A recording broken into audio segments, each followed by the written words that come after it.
오늘 2021년 마지막 주일입니다. 여러분 오늘까지 한 해를 살아오시느라고 정말 수고가 많았습니다. 한 해 살이가 얼마나 힘드셨습니까? 여기까지 온 것이 하나님의 은혜인 줄로 믿습니다.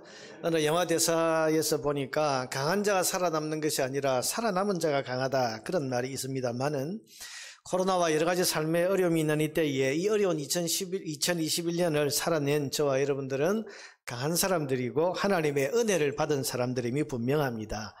영화 대사식으로 말하자면 살아남은 자가 은혜를 받은 자들입니다. 그렇지 않습니까? 여기 있는 모든 분들이 은혜를 받았기 때문에, 은혜를 입었기 때문에 오늘 여기까지 나올 수 있었지 않았겠습니까? 그러니 하나님의 은혜, 2021년 마지막 주일 예배를 드리고 있는 이 자리에 있는 저와 여러분은 하나님의 큰 은혜를 이미 받은 사람들인 것이 분명합니다. 그러니 그 은혜를 베푸신 하나님 앞에 오늘 무한한 감사와 찬양으로 영광을 올려드리는 예배가 되기를 진심으로 축원합니다. 모든 것이 은혜임을 고백하는 찬양을 같이 한번 불렀으면 좋겠습니다. 올 한 해 가장 많이 불리웠던 은혜라는 찬양인데요. 여러분 우리 찬양대나 혹은 또 개인 찬양을 통해서도 여러 번 들었고 또 여기저기에서 많이 들어보았을지 한데 그럴 것으로 생각이 되는데 오늘 같이 한번 불러봤으면 좋겠습니다. 가사들을 생각하면서 여러분 고백을 담아서 한번 불러보십시다. 잘 몰라도 한두 번 이렇게 들어봤을지 하기 때문에 같이 찬양하면 좋겠습니다. 고백을 담아 찬양합시다. 내 누려왔던 모든 것들이, 내가 지나왔던 모든 시간이, 내가 걸어왔던 모든 순간이 당연한 것 아니라 은혜여서 아침 해가 뜨고 저녁에 노을, 봄의 꽃향기와 가을의 열매, 변하는 계절의 모든 순간이 당연한 것 아니라 은혜여서 모든 것이 은혜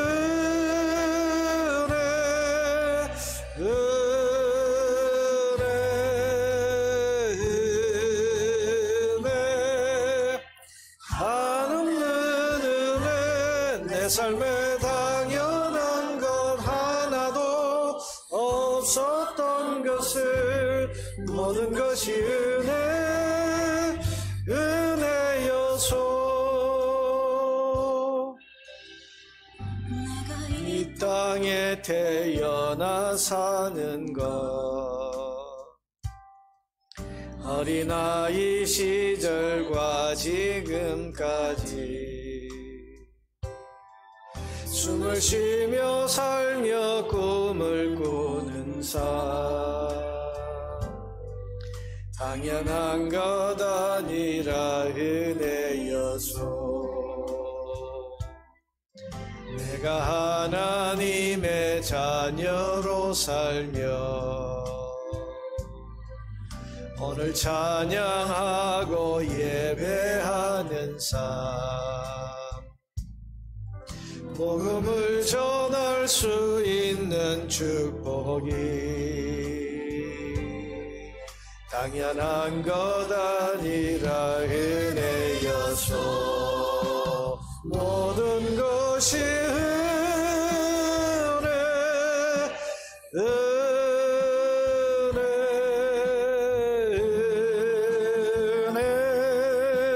한없는 은혜, 내 삶에 당연한 것 하나도 없었던 것을 모든 것이 은혜여서 모든 것이 은혜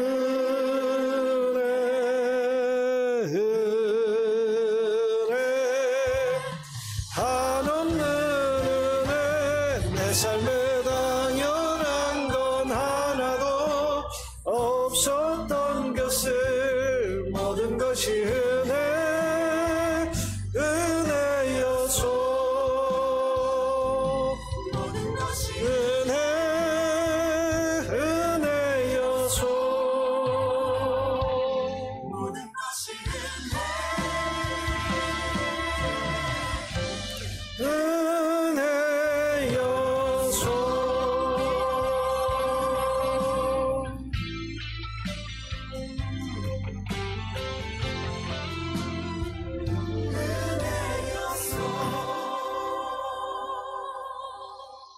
아멘. 모든 것이 은혜인 것을 고백하십니까? 네, 은혜입니다. 은혜 없이는 우리가 살아갈 수가 없지요. 모든 것이 하나님의 은혜라고 이 연말에 마지막 주일에 이렇게 말씀할 수 있는 것은 첫째는 우리 삶의 주권을 가지신 분이 하나님이시기 때문입니다. 여러분, 저와 여러분의 인생을 누가 붙들고 계십니까? 하나님이 붙들고 계시는 것을 믿으시기 바랍니다. 고난의 문제를 다루고 있는 욥기의 첫 장을 보면 사단이 하나님 앞에 면전에서 조아리고 있는 모습을 보여주고 있습니다.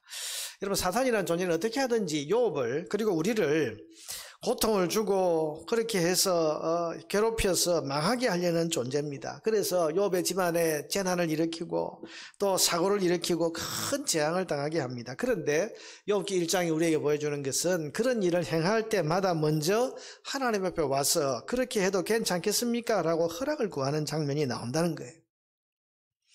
왜 그렇게 합니까? 그것은 사탄이 압니다. 욥의 인생의 주권을 가지신 분이 하나님이시라는 것을 사단이 아는 거죠. 여러분, 주인이 계신데 함부로 할 수 없지 않습니까? 그러니 주인의 허락을 받으러 온다. 여러분, 이 장면을 이 고난의 책인 욥기 1장에 먼저 기록을 해놓은 이유가 뭐겠습니까? 주권을 가지신 분이 하나님이시다.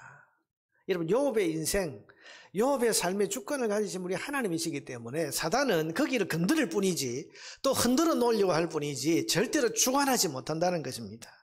그래서 하나님께서 사단이 그거 한번 흔들어 놓겠습니다 라고 그렇게 요청할 때마다, 허락을 구할 때마다 하나님께서는 한계를 정해주시는 장면이 나옵니다. 그래, 한번 해봐라. 그러나 그 몸은 절대로 건드리지 마라. 몸에는 손대지 마라.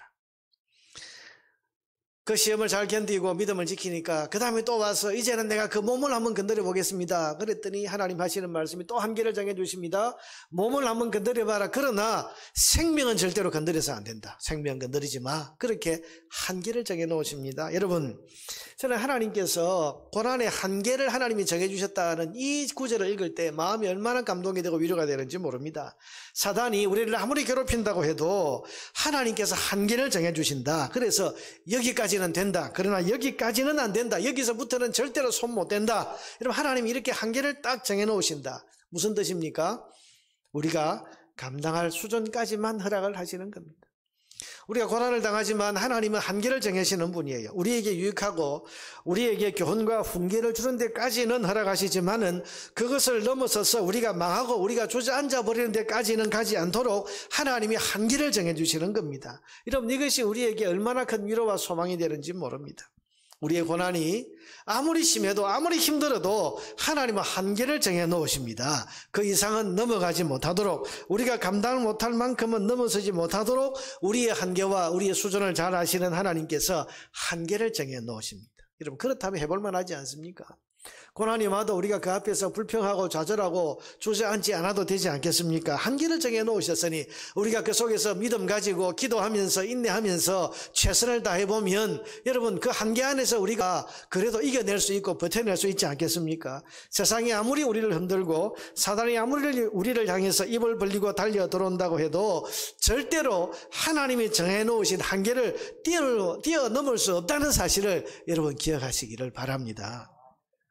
고린도전서 10장 13절이 그 말씀을 합니다. 사람이 감당할 시험밖에는 너희가 당한 것이 없나니 오직 하나님은 미쁘사 너희가 감당치 못할 시험당함을 허락하지 아니하시고 시험당할 점에 또한 피할 길을 내사 너희로 능히 감당하게 하시느니라. 이 감당이란 말이 세 번이 나오는데요, 감당할 시험밖에는 없다. 감당치 못할 시험당하면 하나님이 허락하지 아니하신다. 한계를 정해놓으신다. 그리고 너희로 능히 시험을 감당할 수 있게 해 주신다. 그렇게 말씀하셨습니다.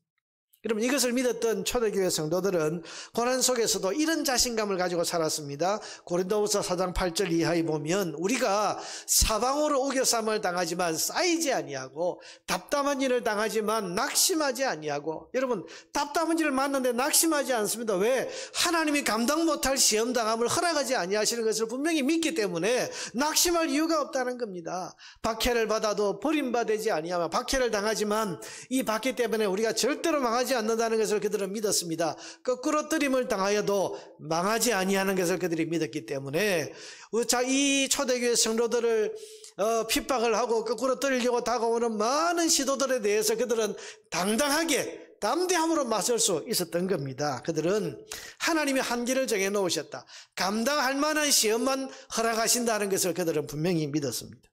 여러분, 시련이 오고 고난이 와도 우리 삶의 주권을 가지신 하나님은 우리가 결코 그 시련에 넘어지지 않도록 한계를 정하시고 우리를 지켜주십니다. 그런 여러분, 이것이 은혜 아닙니까? 하나님이 한계를 지어주지 않으셨다면, 하나님이 우리가 감당하든지 못하든지 그저 우리에게 시험과 고난을 그저 막 무한정 허락하도록 그렇게 하나님이 허락하셨다면, 여러분, 우리가 어떻게 여기까지 올 수 있겠습니까? 우리의 고난의 한계를 정하시고 그것을 사단이 절대로 넘어가지 못하도록 지켜주시는 하나님, 이것이 저와 여러분에게 지금도 베풀고 계시는 하나님의 은혜인 줄을 믿으시기를 바랍니다. 올 한 해 우리에게 많은 시련과 고난이 있고 지금도 여전히 여러 가지 시련과 어려움에 시달리는 분들이 있습니다만은, 우리는 욥기의 이 교훈을 보면서 하나님은 고난을 허락하시되 한계를 정하시고 우리가 감당할 만큼 허락하시는 하나님이시고 그 이상 넘어갈 때에는 넘어가지 못하도록 막으시는 하나님이라는 사실을 분명히 믿고 시련과 고난 속에서 믿음 가지고 기도하면서 담대히 헤쳐나갈 수 있는 저와 여러분 되기를 주의 이름으로 축원합니다. 둘째로, 모든 것이 하나님의 은혜인 이유는 이 모든 시련과 고난을 끝내시고 곤경에서 회복해 하시는 분이 하나님이시기 때문입니다. 여러분, 오늘 본문 12절 앞에 10절에 보면 여호와께서 욥의 곤경을 돌이키시고, 이런 구절이 나옵니다. 여러분, 욥기가 42장이나 되는데요, 그 지난 고난과 또 친구들과의 그런 어떤 갈등 때문에 오는 그런 마음의 고통, 많은 고통들을 열거한 다음에 제일 마지막에 여호와께서 욥의 곤경을 돌이키셨다, 이 한마디에 욥의 모든 고난이 다 끝이 나고 해결이 됩니다. 회복이 됩니다. 자, 여러분, 욥의 고난이 어떻게 끝났는가를 잘 주목해 보세요. 사단이 지쳐서 끝난 게 아닙니다. 욥이 끝까지 믿음으로 버티니까 사단이 거기서 항복하고 물러나서 고난이 끝난 게 아닙니다.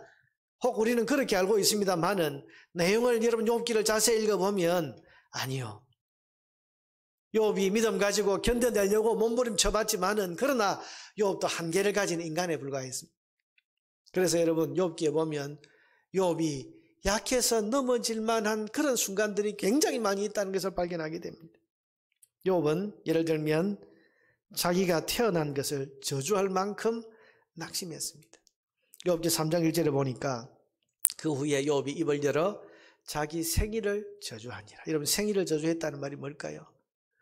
왜 나를 태어나게 하셨어요? 이렇게 힘들고 이렇게 고난과 이런 고통을 당하게 할 것 같으면 왜 나를 이 땅에 태어나게 하셨어요? 여러분, 자식이 부모에게 절대로 하지 말아야 될 가장 큰 불효의 말이 뭡니까? 왜 나를 태어나게 했냐? 이런 불효가 어디 있습니까? 여러분, 근데 하나님을 향해서 하나님 왜 나를 못하게 해서 낙태를 안 시키고 이렇게 태어나게 하셔서 이 고난을 겪게 하십니까? 여러분, 욥이 입을 열어서 지금 이런 말을 하고 있는 거죠. 욥기 3장을 읽어보면 욥이 얼마나 그 고난이 심했던지, 그 믿음을 가진 욥도 자기 생일을 저주하면서 인생을 살아가게 하신 하나님 앞에 이렇게 원망하는구나. 욥은 불평도 했습니다. 욥기 7장 11절에 보면 그런즉 내가 내 입을 금하지 아니하고 내 영혼의 아픔 때문에 말하며 내 마음의 괴로움 때문에 불평하리이다. 무슨 말입니까? 내가 지금까지 참고 견뎠는데 이제 더 이상 못 참겠다. 입을 열어서 나도 불평을 하고 내가 내 속에 있는 원망도 좀 터뜨려야 되겠다. 괴로움 때문에 힘들어서 아파서 지금 그렇게 말하고 있는 거죠. 여러분, 욥이 불평 안 한 게 아니에요. 불평을 하고 있어요. 원망하고 있습니다. 더군다나 욥은 감히 하나님 앞에 따졌습니다. 도대체 하나님 나같이 어렵게 사는 사람에게 왜 이런 고난을 주십니까? 그렇게 하면서 하나님 앞에 자기가 의인인데 왜 이런 고난을 당하게 하느냐고 자기 의를 주장하는 이런 말까지도 서슴지 않습니다. 욥기 32장 1절에 보니까 욥이 자신을 의인으로 여김으로 그 세 사람이 말을 거쳐. 이 세 사람이 누구죠? 욥에게 찾아와서 너 죄 지었으니까 이런 꼴을 당하는 거야. 너 빨리 회개하라. 회개하지 않으면 더 큰 화가 임할 거야.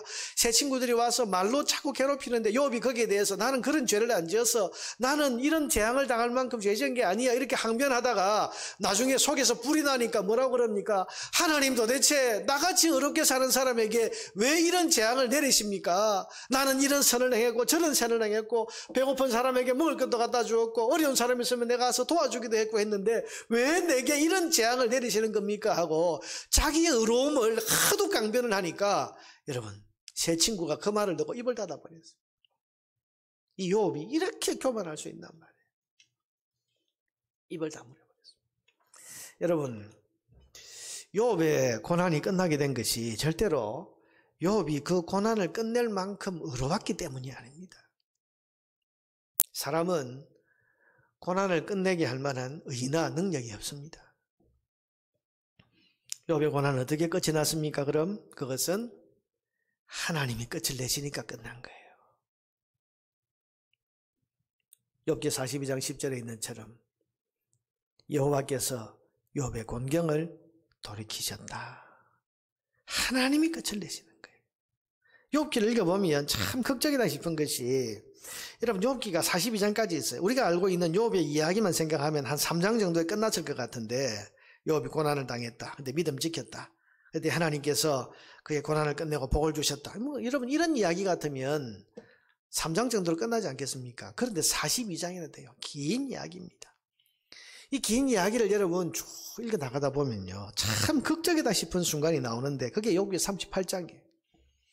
욥기 38장을 보면 하나님이 갑자기 나타나 폭풍우 가운데 하나님이 갑자기 1장에서 여러분 37장까지 욥 중심으로 이야기가 그리고 새 친구 중심으로 이야기가 쭉 진행되다가 38장에 갑자기 폭풍우 가운데 하나님이 확 나타나시는 거예요. 그때가 언젠가 하면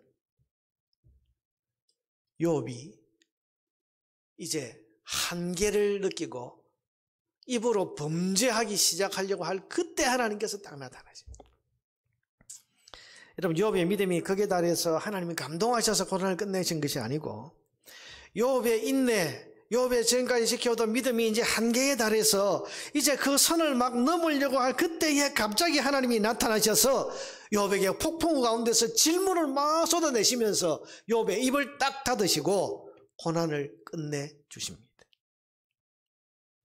하나님이 욥이 범죄하지 않도록 욥이 더 이상 이제 인내의 한계에 달해서 시험 때문에 넘어지는 것을 하나님께서 그냥 두고 보지 아니하시고 하나님이 갑자기 나타나셔서 그 자리에서 욥의 입을 닫게 하시고 그리고 고난을 끝나게 해주시는 거예요. 이게 은혜 아닙니까?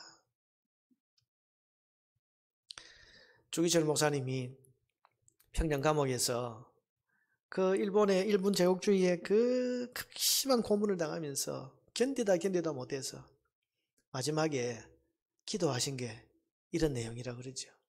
하나님, 내가 더 이상은 못 버티겠습니다. 이 고난이 더 계속되면 제가 입을 열어서 하나님 모른다고 부인하게 될지도 모르겠습니다. 그러니 이런 저를 빨리 좀 데려가 주십시오. 순교를 사모하면서 기도했다. 여러분 사람이 한계가 있는 거죠. 근데 하나님께서 욥이 지금 다 그 인내와 믿음의 한계에 딱 도달했을 때 하나님이 딱 나타나시는 거예요. 나타나셔서 욥의 불평하는 입을 딱 닫으십니다. 여러분 38장부터 한번 읽어보세요. 나중에 읽어보시라 하면 읽어보라고 하면 좀 읽어보면 좋겠는데 읽으시리라고 믿습니다. 한번 읽어보세요. 38장부터 다 읽어보면요. 하나님이 폭풍우 같은 질문을 하시는데 욥이 그동안 자기가 알고 있는 지식에 대해서 하나님이 도대체 네가 알고 있는 지식이 뭐냐 그러면서 하나하나 질문하시는데 욥이 한마디도 대답 못할 질문들을 쏟아부으십니다. 그 엄청난 수많은 폭풍우 같은 질문 속에서 질문을 들으면서 욥이 깨닫는 게 있습니다. 성경에는 안 나와 있지만 본문을 묵상해 보면 내가 이 세상에 대해서 하나님에 대해서 아는 게 너무 없구나. 모르는 게 훨씬 많구나. 그래서 그전까지 뭐라고 그랬습니까? 하나님 나같이 어려운 사람에게 왜 이런 고난을 주십니까? 이 말을 지금 하고 있는 욥에게 하나님이 도대체 네가 나에 대해서 알면 뭘 얼마나 안다고 그렇게 말하냐? 이 세상의 이치도 다 모르면서 이 세상을 만드신 하나님에 대해서 네가 뭘 안다고 그러냐 하면서 질문을 막 쏟아부으실 때 욥이 깨닫는 거죠. 내가 아무것도 모르면서 이 고난에 대해서 함부로 말했구나. 하나님에 대해서 내가 함부로 입을 열었구나. 그러면서 하나님, 제가 제 입을 닫겠습니다. 회개합니다.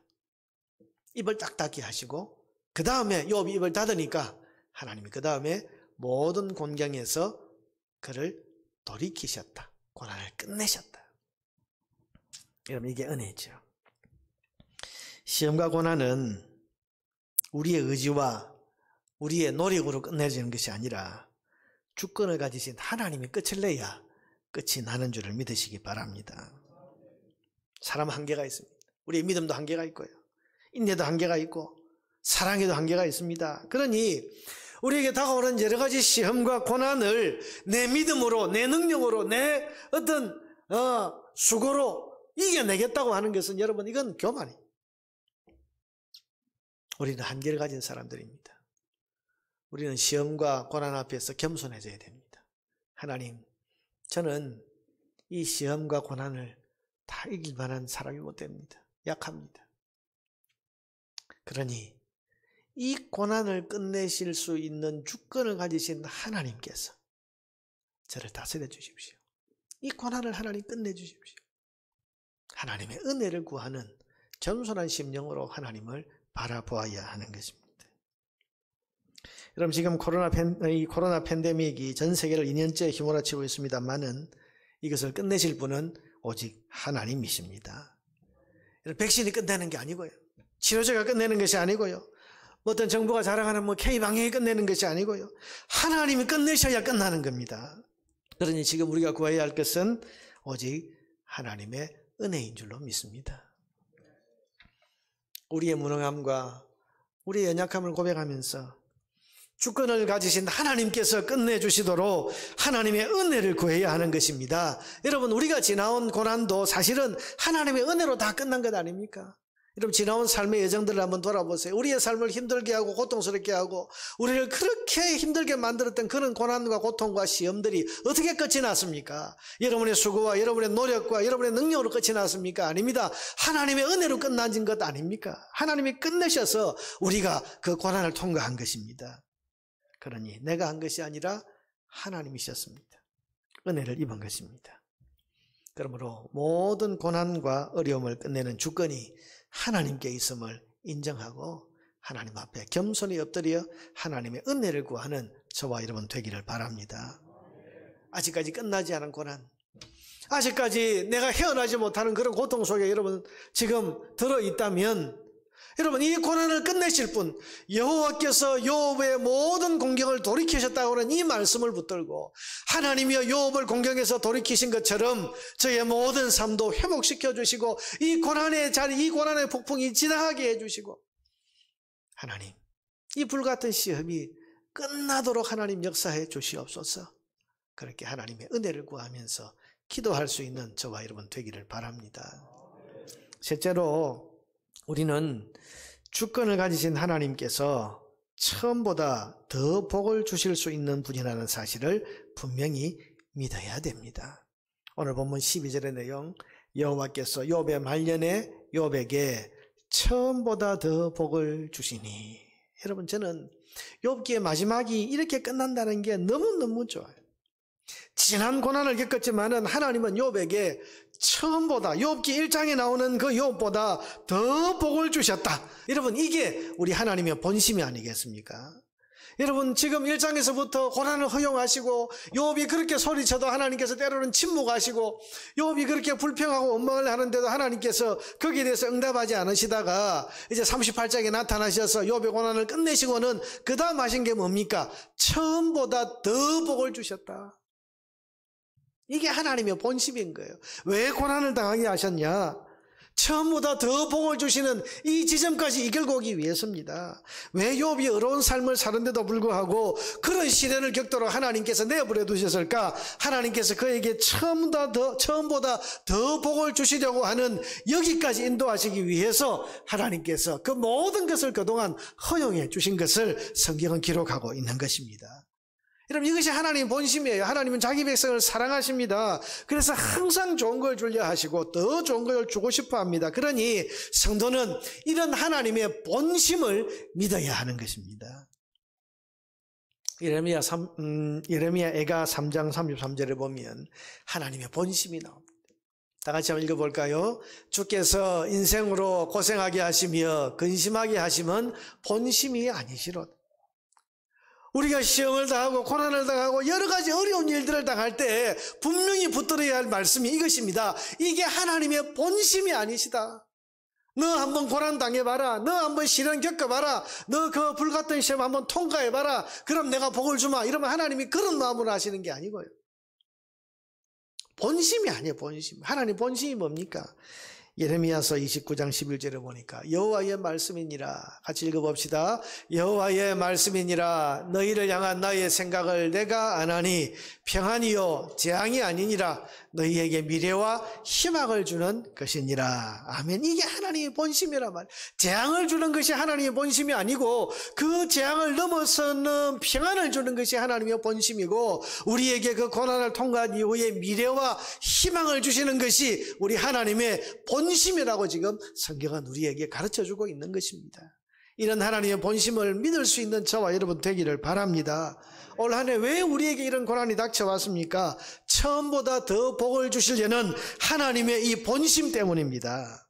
왜 코로나라고 하는 이런 어려움이 교회부로 닥쳤는지, 왜 이런 코로나라고 하는 어려움이 우리 성도들의 삶에 몰아닥쳐왔는지, 그것은 처음보다 더 복을 주시려고 하는 하나님의 은혜로운 섭리 때문이었다는 사실을 믿으시기를 바랍니다.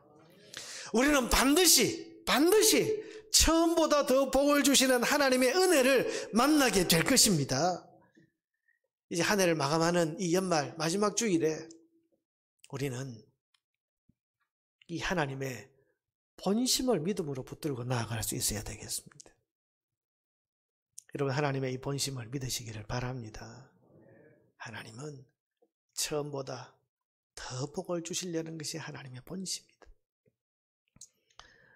어려운 시련을 만나고 고난을 겪고 사망의 음침한 골짜기 같은 그런 캄캄한 곳을 우리가 다닌다고 할지라도 성도는 여전히 내 삶의 주권을 쥐고 계시는 분은 하나님이시고, 이 하나님께서 고난의 한계를 반드시 정해 놓으셨으니 이것이 반드시 끝이 있다는 사실을 믿고 이것을 끝내실 분은 하나님이시다.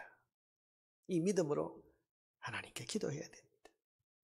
또한 믿고 소망할 것은 그렇게 우리가 그 하나님이 끝내시는 그 고난의 뒤에는 처음보다 더 복을 주시는 하나님의 섭리가 기다리고 있다는 사실을 믿음으로 기대하고 바라야 할 것입니다.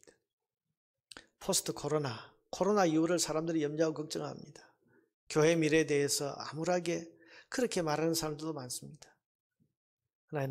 그러나 여러분, 저는 처음보다 더 복을 주시는 하나님이라고 기록된 이 욥기의 결론을 붙들고 하나님께서 반드시 이렇게 하시리라고 저는 믿습니다.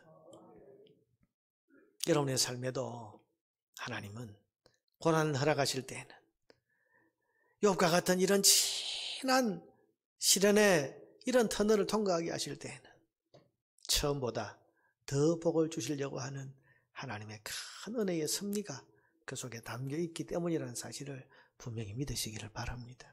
이 믿음 가지고 우리가 나아가야 됩니다. 이 연말 마지막 주일을 맞이하면서 이런 하나님의 본심을 믿음으로 붙들고 그 하나님의 깊은 생각을 믿는 믿음을 가지고 새해에 주실 회복의 은총과 복을 기대하며 나아가는 우리 모두가 될 수 있기를 주님의 이름으로 축원합니다.